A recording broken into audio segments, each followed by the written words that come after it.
예, 심재철입니다. 후보자께서는 현재 지금 의왕시 내손동에 살고 계시죠? 그렇습니다.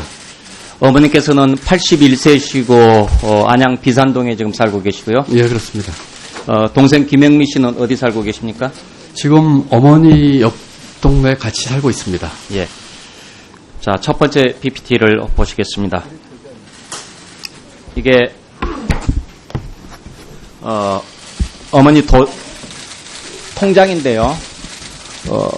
최근식 어머니께서 개설한 통장으로 보입니다. 오른쪽에 도장은 김동이라고 되어 있는데 제가 지금 질문이 많으니까 쭉 질문만을 말씀드리겠습니다. 나중에 일괄 답변해 주십시오. 김동이라고 되어 있는 게 이게 과연 어머니 도장이냐라는 게 의문이 되고요. 이 도장이 관리되는 게 관양동에서 개설을 하고 관리되어 있는데 지금 현재 후보자는 안양에 살고 있지만 어머니는 현재 지금 주소는 성남에 계십니다. 그 성남에서 관양까지 인덕원까지 와서 통장을 관리하고 계시는지 이게 궁금하고요. 그 다음 두 번째 화면 보시겠습니다. 어머니 통장 입출금 내역을 15년 11에서 17년까지 걸 보면은 동생 김영미 씨가 입금을 하고 어머니가 찾는 형식으로 이렇게 돼 있습니다. 그런데 어머니께서 직접 이렇게 다 찾으신 것이겠느냐. 그리고 이 포일 지점 의왕 내손동에서 지금 인출을 했다는데 지금 현재 후보자의 집에 가까운 곳입니다. 그래서 국민은행 내손동 지점에서 이걸 지금 찾은 것 같습니다. 포일 지점에서. 자, 이 상황에서 이때 지금 15년에서 17년까지는 후보자는 의왕시 내손동에 살고 있지만 어머니께서는 과천 원문동에 살고 계십니다. 과천에서 인덕원까지 이렇게 옮겨 다니면서 통장을 관리를 했을 것이냐라는 것이고 세 번째 보겠습니다. 자, 이번엔 부동산 문제를 좀 살펴보겠습니다. 2006년 5월 달에 어머니 명의로 판교의 아파트가 당첨되는데 경쟁률이 매우 치열했습니다. 그 전에 도곡동 렉슬 아파트도 300대1이고 판교 아파트는 1000대 1이 넘었습니다. 실제 그러나 여기는 거주를 하지 않습니다. 2009년에 아파트가 준공돼서 입주를 하게 되는데 어머니는 이 당시에 과천에 살고 계십니다. 실거주가 아닙니다. 그리고 어머니께서는 경제적 여유도 없다고 이미 후보자께서는 말씀을 하셨습니다. 그렇다면 이 돈을 어디서 했겠느냐? 은행에서 8,400만 원을 대출받은 것을 비롯해서 여러 돈으로 했다라고 지금 얘기를 하고 있는데 자금 문제는 다시 또 말씀드리도록 하겠습니다.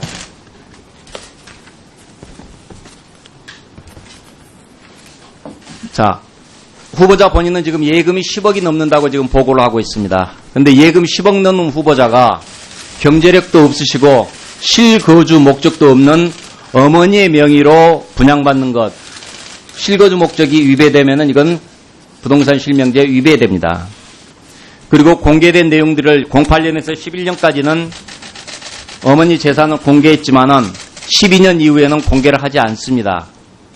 08년에서 11년까지 재산 공개 상황을 보면은 그 당시 본인께서 후보자께서는 어머니 재산은 몇백만 원 수준이다라고 말씀을 하시는데 이렇게 됐고요. 그리고 자, 그렇다면은 12년 이후에는 공개를 안 하는데 왜 공개를 안 하실까? 혹시 본인이 부양 안 해서 그런가라고 했는데 지금은 부양 안 하시죠? 지금은 그 여동생이 그렇죠. 생활비를 대드리고 있지만 예. 저희 알겠습니다. 형제가 넷입니다. 예. 같이 공동으로 모시고 그래서 있다고. 직접적인 예. 부양은 안 하고 있었는데도 지금은 어머니 부양 공제를 지금 받고 계십니다. 계속해서 줄줄이 말씀드리겠습니다. 판교 아파트에 분양받을 때 분양가가 4억 1000인데 후보자께서는 대출했다, 빌렸다, 임대보증금을 받았다, 자녀 지원을 했다라는데 대출금 1억 3600이라고 했는데 신안에서 대출받은 근거는 지금까지 통장에서 8400밖에 없습니다. 그럼 나머지 돈은 어디서 받았느냐? 이것도 궁금하고요. 임대보증금 1억 6천을 임대보증금을 받아서 했다라고 하는데 아파트를 분양받기 전인데도 임대보증금을 받는다? 이건 말이 안 됩니다. 그리고 마지막 말씀드리겠습니다. 차용증에서도 문제가 있는데 차용증이 석 장이 제출이 됩니다. 그리고 10월 31일에는 임대보증금 일부 반환 충당용이라고 얘기를 하는데 모자지간에 차용증을 쓴다는 것도 좀. 두 번째로는 차용증은 채권자가 보관하게 마련입니다. 근데 이 채무자가 이것을 차용증이라고 제출했는데 왜 그랬을까? 그리고 이게 지금 채무를 내가 이렇게 확실하다라고 입증했다 된다면 그 입증본이 복사본이 사실이라는 것을 원본필 보장을 하든지 간인을 하든지 뭘 해야 될 텐데 그런 그것도 없고요. 그 다음에 이 차용증이라는 게 원래 채무자가 이게 갖게 마련인데 이게 지금 차용증에다가 지금 용도를 지금 차용증에다가 기재를 했는데 왜 기재를 했을까? 일반적인 사용할 때 돈 빌릴 때는 내가 어디에 쓰겠다. 빌린 사람 아닌데 왜 용도를 썼을까라는 것도 비석장 중에서 딱 2장에만 나오고 한 장에는 용도가 안 나온다. 그것도 차이는 왜 날까라는 것이고 그리고 임대보증금 일부반은 수당력이라고 나오는데 10월 31일 날 보증금 그 전에 이미 결혼 전에 14일 날 월세 5천원, 월세를 임대보증금을 이미 5천원 받았습니다. 그런데 무슨 보증금을 안 하는 겁니다. 이게 도대체 말이 안 됩니다. 자, 그랬다면 세입자가 보증금을 안 받고 방을 빼준다? 이것도 이해가 안 가요. 방 들어온 사람의 보증금을 받아서 그곳을 받고 나가는 것이 문제입니다. 이런 여러 가지 것들에 대해서 국민들이 참 많습니다. 예. 그 답변을 드리겠습니다. 심재철 의원님께서 말씀하신 그 순서대로 제가 답변을 드리겠습니다. 우선 참고로 저희 형제가 넷이 있는데 그 중에 셋이 돌림자를 동자를 씁니다. 셋이 같은 김동하는 돌림자를 씁니다. 그렇기 때문에 어머니가 일찍 아버지가 돌아가신 뒤에 형제들이 어머니를 모시려고 하는 그런 마음으로 쭉 같이 이제 이렇게 힘을 모아 왔었죠. 도장도 자식들 간에 같은 자를 쓰는 김동자 도장을 쓰는 그런 점이 있습니다. 어머니는 지금 연세가 82인데 저희 어머니는 무학입니다. 글자를 잘 못 읽으십니다. 그리고 눈이 굉장히 어두우세요. 그래서 저와 저희 막내가 늘 어머니 옆에서 같이 살았습니다. 아까 인도건과 과천시 얘기를 하셨는데 차로 불과 5분 거리입니다. 항상 적어도 일주일에 아마 한 번, 두 번 이상 저희 처와 저희 여동생이 어머니를 만나고 모든 은행을 같이 가고 목욕도 같이 가고 늘 밥을 먹습니다. 그런 건으로 인해서 저희 집사람과 저희 아내와 저희 여동생이 늘 어머니와 이렇게 교제를 하고 있다는 말씀을 좀 드리고요. 그래서 도장 문제는 그렇고요. 관양동 문제도 그렇게 이해하시면 좋을 것 같습니다. 아까 판교 아파트에 대한 말씀을 하셨는데, 아까 1000대1이라고 말씀하셨는데, 제가 알고 있기로는 그 당시에 분당에 거주를 하셨기 때문에, 1000대1은 아마 일반 분양이었을 거고, 아마 분당 쪽은 그보다는 훨씬 낮았던 것으로, 그렇게 생각이 듭니다. 예금이 10억인데 어머니에게 빌린 것에 대해서는, 의원님께서 보신 것처럼 그렇게 보실 수 있는 측면이 있다는 것을, 저도 이제 가만히 생각해보고 이해가 됩니다만, 우선은 예금돼 있는 만기, 전에 이제 소외가 있을 때 빌린 점도 있었고요. 또 하나는, 그것보다는, 저희가 어머니가 갖고 있는 돈을, 빌려서, 이자라고 하면 좀 그렇습니다만, 조금 좀 여유있게 용돈을 드리는 개념으로, 해서 했던 것입니다. 그렇기 때문에, 이자조로 드리는 것 외에 플러스해서, 또 만날 때마다 이렇게 자주 용돈을 드리고 이런 식으로 좀 하고 있지요. 그래서 지금 저도 여러 가지 이제 문제를 제기하셔서 이거를 이렇게 할 게 아닌가 보다 하는 생각을 지금은 합니다만 그 당시에는 자연스럽게 어머니에게 통장으로 돈을 보내드리고 또 만날 때도 용돈을 드리고 하는 그런 개념이었습니다. 차용증 문제 얘기를 하셨는데요. 사실 모자와 모녀 간의 차용증이 글쎄요. 별로 필요가 없지 않겠습니까? 제가 24년 동안 공직자로서 재산 등록을 했습니다. 그렇기 때문에 이런 재산 문제에 있어서 제가 조금 더 빈틈없이 하기 위한 약간의 결벽증이 있습니다. 아까 차용증을 왜 본인이 갖고 있느냐고 말씀하셨는데 제가 갖고 있는 것은 사본이었고요. 어머니께서는 드렸습니다. 어머니께서는 필요 없다고 하시는데 일부러 만들어서 드렸고 심지어는 빌릴 때 용도까지도 제가 일부러 써놨습니다. 나중에 제가 쭉 재산 등록을 24년 해왔기 때문에 이 문제에 대해서 명확하게 좀 제가 기억을 하고 있고 또 기록을 해야겠다 이런 생각이었습니다. 12년 이후 고지 문제에 대해서는 제가 오랫동안 어머니 모셨습니다.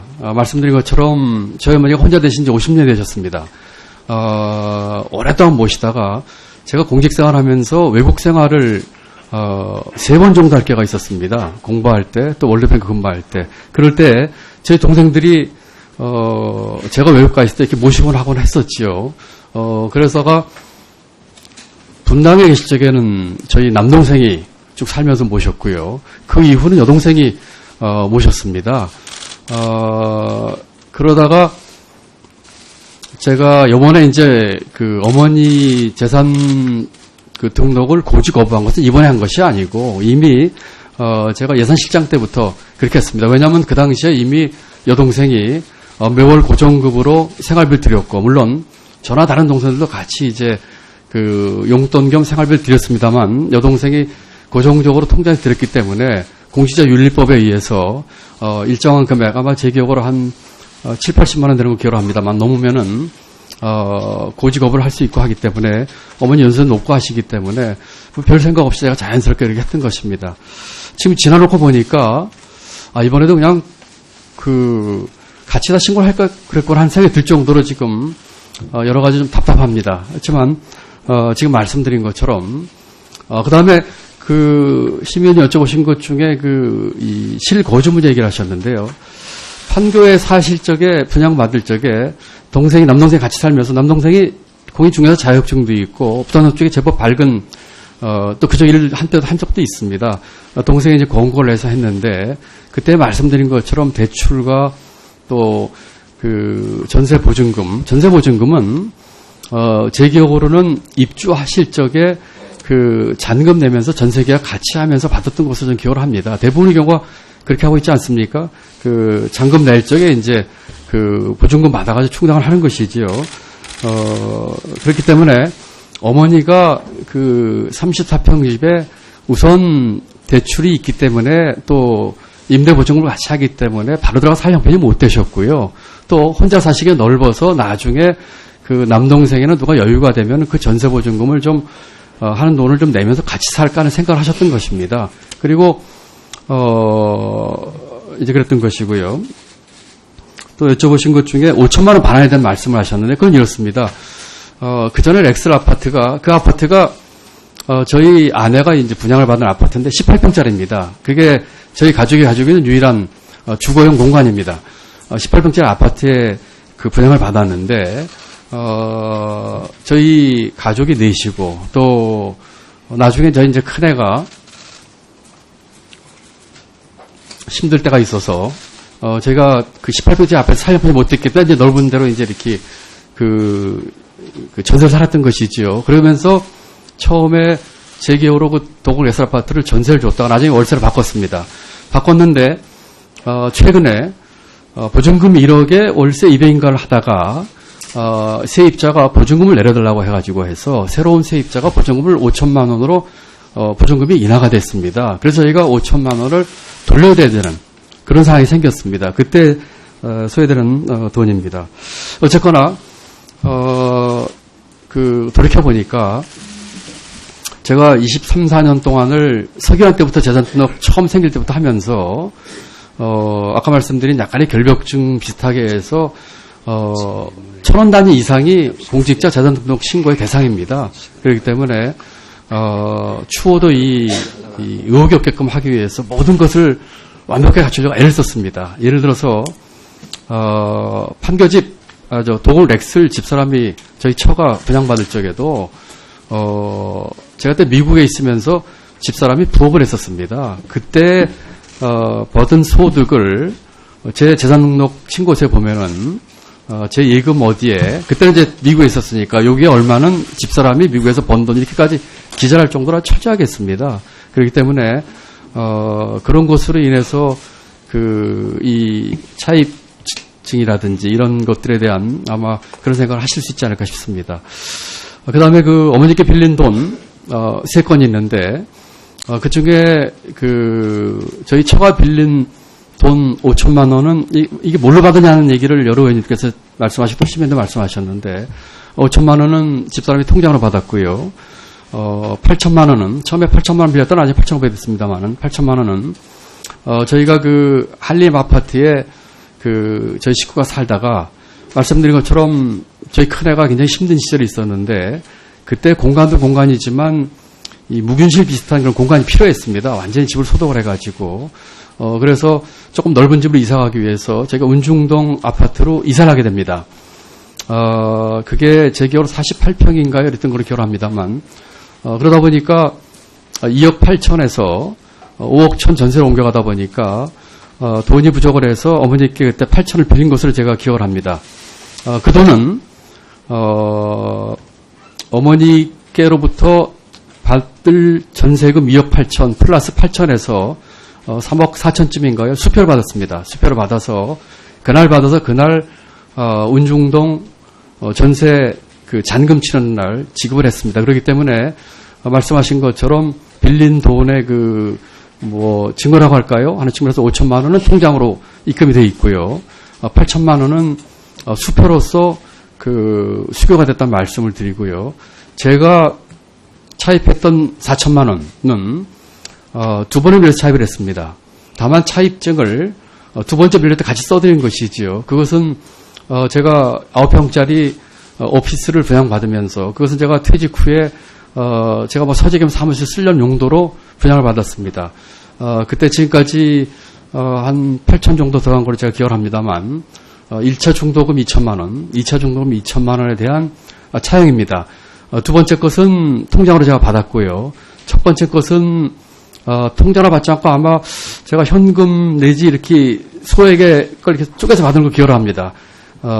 그런데 차입증은 이제 두 번째에 중도금을 줄 때는 아마 금년 2월로 기억하는데 같이 써드렸죠. 그것도 역시 어머니께서 필요 없다고 하시는데 제가 그동안 공직생활에서 해왔던 그런 재산 관리에 대한 습관상 정확하게 하는 게 좋겠습니다 해가지고 했던 것이라는 말씀을 드립니다.